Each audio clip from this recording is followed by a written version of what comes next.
প্রিয় দর্শক, আজ থাকছে ঠাকুরগাঁও পৌর শহরের আদি আমলের প্রাচীন ও জনপ্রিয় একটি বাজার, গোধূলি বাজার। এই বাজারটির সঙ্গে জড়িয়ে আছে পৌর শহরের মানুষের হাজারো স্মৃতি।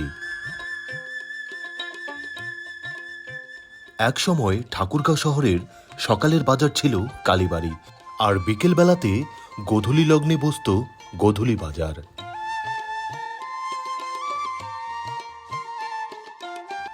বিকেলের গোধূলি বাজারটি ছিল কোলাহলপূর্ণ ও জনসমাগমে ভরপুর একটি বাজার।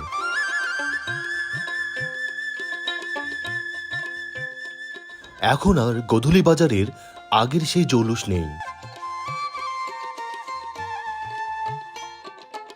পৌর শহরের মোড়ে মোড়ে দোকানপাট গড়ে ওঠায় এই বাজারটির কদর দিন দিন কমতে বসেছে।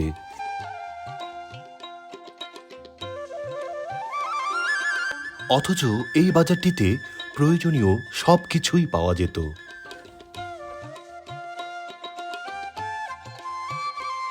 প্রতিদিন বিকেলবেলায় পৌর শহরের মানুষের গন্তব্য ছিল এই গোধূলি বাজার, যা এখন কল্পনারও অতীত।